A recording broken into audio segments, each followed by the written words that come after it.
Welcome to the Books Bible Study. We are continuing in Exodus chapter 27, verse 1 reads, You shall make an altar of acacia wood, 5 cubits long and 5 cubits wide. The altar shall be square, and its height shall be 3 cubits. Verse 2. You shall make its horns on its 4 corners. Its horns shall be of one piece with it, and you shall overlay it with bronze.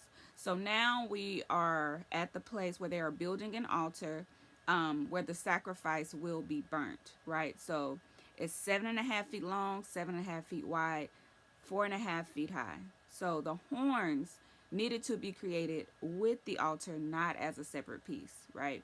And the horns represent strength, it represents holiness or atonement. And sometimes the horns were used to tie the sacrifice to the altar, and even to apply the blood. Also, there's a scripture that says someone uh, laid themselves upon the horns on the altar for mercy, right? Um, and I just want you to take note that all of the wood that is in or associated with the tabernacle was overlaid with some type of metal, right? So it wasn't, none of the wood was seen. It was overlaid with metal. Verse 3 says, Also you shall make its pans to receive its ashes, and its shovels, and its basins, and its forks, and its fire pans. You shall make all its utensils of bronze. Again, metal. Verse 4 says, You shall make a great frit, a network of bronze, and on the network you shall make 4 bronze rings at its 4 corners. Verse 5, You shall put it under the rim of the altar beneath, that the network may be midway up the altar. So, this was at the 4 corners, the network. So then you have verse 6 says, And you shall make poles for the altar, poles of acacia wood, and overlay them with bronze. Verse 7, The poles shall be put in the rings, and the poles shall be on the 2 sides of the altar to bear it. Verse 8, You shall make it hollow with boards, as it was shown you on the mountain, so shall they make it. So just like the table of showbread, where the showbread would be, and the Ark of the Covenant, the altar had poles going through it in order to carry it. And remember, like I said, they needed this because they were not stationary in one place yet. Verse 9 says, You shall also make the court of the tabernacle. For the south side there shall be hangings for the court made of fine woven linen, 100 cubits long for one side. So this is 150 feet for the courtyard, right? Verse 10 said, And its 20 pillars and their 20 sockets shall be bronze. So what the courtyard would be made from, the sockets were the metal base to hold those pillars upright. So that would be at the bottom to hold the pillars, make sure they were straight. And then the hooks on the pillars and their bands shall be silver. Verse 11 says, Likewise, along the length of the north side there shall be hangings 100 cubits long, right? That's 150 feet. And its 20 pillars and their 20 sockets of bronze, and the hooks of the pillars and their bands of silver. Verse 12, And along the width of the court on the west side there shall be hangings of 50 cubits with their 10 pillars and their 10 sockets.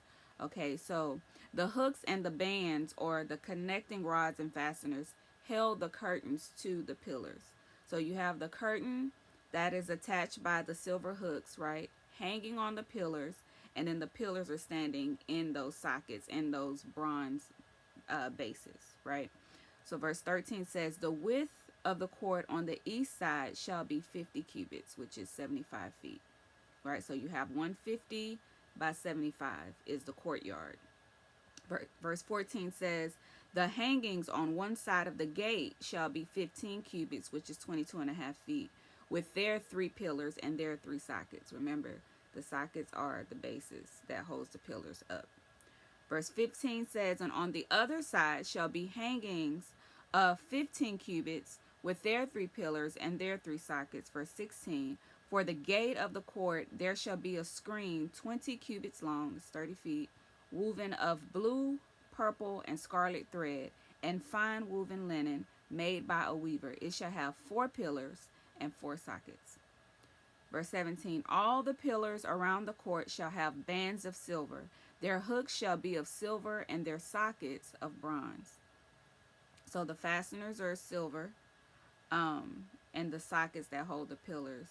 So the fasteners that holds the curtains to the pillars are silver, and the sockets that hold the pillars straight up are bronze. Okay.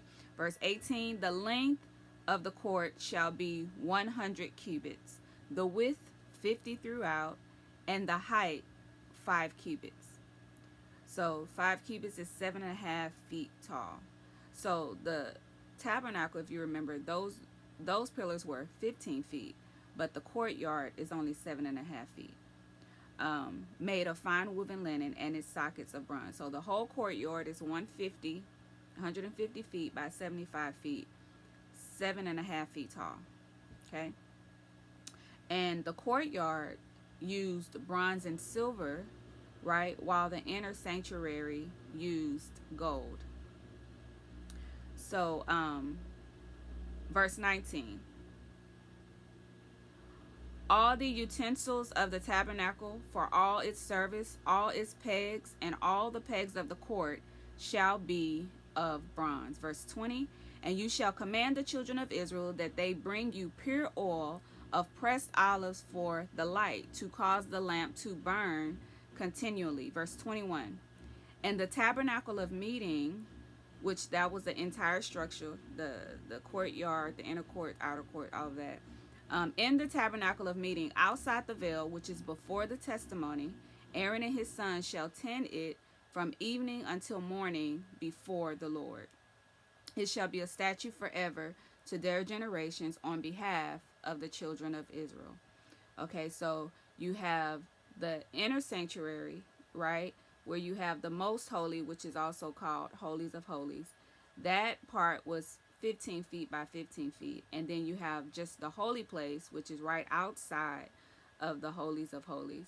You know, the Holies of Holies that had the mercy seat, no, the Ark of the Covenant and the mercy seat. Right outside of that, in the holy place, which was 30 by 15, you had the table, the showbread, where the lamp and everything. And the 2 commandments in this chapter was to build the altar, right, and to keep the lamps burning continually, which was given to Aaron and his sons, right? So this puts our total at 90 commandments. And so now we really see a need for those who will serve in the tabernacle, right? Because the lamps have to be burning continually. And at the end of this chapter, that duty was given to Aaron. So this is where the incense is burned, and we'll find out later what happened to Aaron's sons. These things that were done in the tabernacle had to be done a certain way. It had to be done with the certain utensils that God required for them to do at the time he required it, right? And he's very strict about his ordinances in obedience, right? And so we will find out.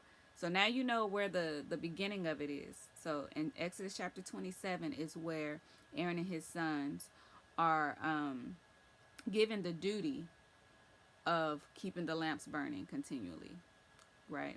And so when we see places about the Holies of Holies, it talks about the holy place, the sanctuary, the courtyard, all of these things listed in the Old Testament. Now you know exactly where they are, right?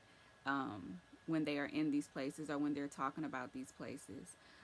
So now you have a background and you know about the size, so you can kind of envision what's going on, how much space is in between it, and what's happening as we go throughout these scriptures in the Old Testament, right? So God bless you all. We will continue in Exodus chapter 28. We're coming up quickly upon the end of Exodus. We'll be moving on to Leviticus. So continue to read with us. God bless.